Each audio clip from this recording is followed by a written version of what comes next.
ख़बर शामिल कयूं था कराची मां। दीदार अली चांडियो जी रिपोर्ट मूजिब ऑल पाकिस्तान डॉक्टर्स एसोसिएशन जे चेयरमैन डॉक्टर कुर्बान अली दाहरी तरफां नॉर्थ नाज़िमाबाद में क़ाइम SQ ultrasound training institute centre में सिंध जी सकाफ़ती ॾियारो मल्हायो वियो, जंहिंमें मुख़्तलिफ़ ॿोली ॻाल्हाईंदड़ शागिर्दनि ऐं शागिर्दियाणियुनि वॾे अंग में शिरकत कई। प्रोग्राम में महिमान ख़ासि Sindh board of technical education Karachi जो controller Syed Akhtar Ali Shah, mono technical college जो principal professor Liaquat Ali Awan, doctor Ejaz Ahmed, अगूणो पुलिस सर्जन डॉक्टर साजिदा हुआ। प्रोग्राम में doctor Shaista Naz, doctor Gul Karim, doctor Shahid, doctor Danial, doctor Nahid, doctor Shagufta, doctor Shabana Parveen, doctor Maryam Danishmand, doctor Amna, doctor Asha, doctor मुहालका जाबिर, डॉक्टर अब्दुल अली मेमुन, सहाफ़ी मोहम्मद अली विगियो ऐं ॿियनि एसाज़ न्यूज़ सां वधीक ॻाल्हाईंदे चयो त जे करे मां थोरो लेट आयुसि। बाक़ी इहो आहे त मां तव्हां सां सिंधी कल्चर डे जेको असांजी पंहिंजी सिंधियुनि जी सकाफ़त आहे ऐं मूंखे ॾाढी ख़ुशी थींदी आहे जॾहिं खां इहो डे सेलिब्रेट कयो वियो आहे। जेको असांजो सिंधी सकाफ़ती दिहाड़ो आहे 5000 साल पुराणी जेको सिंध जो क़दीमी अरसो गुज़रियो हिन महिल ताईं हर साल जीअं हिन साल बि ऑल पाकिस्तान डॉक्टर एसोसिएशन ही दिहाड़ो ईद जे ॾींहुं असां मल्हाईंदा आहियूं। ऐं कुंड कड़िश मां जेको असांजो सिंधी तबिको आहे, जेके बि क़ौमियत उर्दू स्पीक हुजे, पंजाबी हुजे, सिंधी हुजे, महाजर हुजे, कराची शहर में ऑल पाकिस्तान डॉक्टर एसोसिएशन ही ॾींहुं ईद जे ॾींहुं मल्हाईंदी आहे।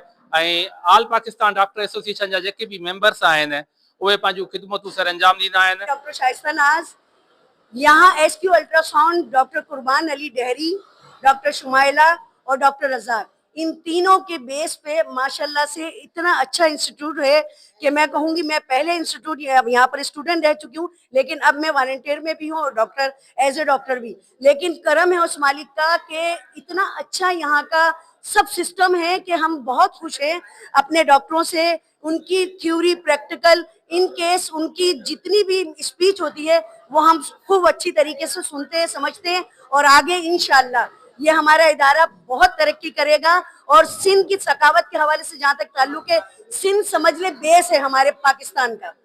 जब तक बेस मजबूत नहीं होगी तो इमारत खड़ी नहीं होगी। Thank you. डॉक्टर बाबकियो सिंध कल्चर डे से हवाले से सिंध में तमाम रहने वालों सिंधी है, क्यों पंजाबी या पख्तून अकी भी तमाम सिंधी है। और सिंध की तारीख जो ॾाढी पुरानी तारीख़ है, 5000 साल पुरानी है। सिंध जो मतलब ही ना कराची से कोटकी सिंध आ, ये सजो दरिया हमाली कोई हमालियों से दरिया सिंध अचे तो तमाम एरिया सिंध वाली है। ये सिंध कल्चर है। तो आज सिंध के कल्चर डे, आज जो प्रोग्राम था सिंध कल्चर डे के हवाले से, तो सिंध जहां हम रहते हैं सिंध धरती, ये हमारी माँ की सेहत में है, चाहे हमारा ताल्लुक किसी भी सूबे से हो, लेकिन वहाँ से यहाँ आके जब सिंध ने हमें अपनी गोद में जगह दी है तो इंशाल्लाह सिंध की सकाफत हम हर वक्त हम वक्त इसको हम तरवीज देंगे, इसको आगे बढ़ाएंगे। ऑल पाकिस्तान डॉक्टर एसोसिएशन का एक वतीरा रहा है कि वो हर साल अल्हम्दुलिल्लाह सुम्मा अल्हम्दुलिल्लाह जो यहाँ पर सिंध सकाफत डे के हवाले से मनाती है। हर साल यहाँ पर हम मनाते हैं। एसक्यू अल्ट्रासाउंड ट्रेनिंग इंस्टीट्यूट की हमारी बच्चियाँ होती हैं जो कि यहाँ पर तालीम हासिल करने आती हैं। आज उनके साथ ये सिंध सकाफत डे मनाया गया।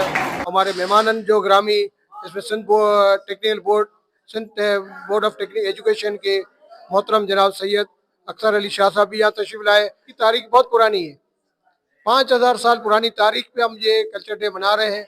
और यकीनन ये पाकिस्तान का एक बहुत ही बेहतरीन सूबा है जहाँ से रेवेन्यू जनरेट होता है। यहाँ से ख़ास तौर से सिंध का दारुल खिलाफा कराची से पूरी पाकिस्तान का 75% रेवेन्यू यहाँ से जनरेट होता है।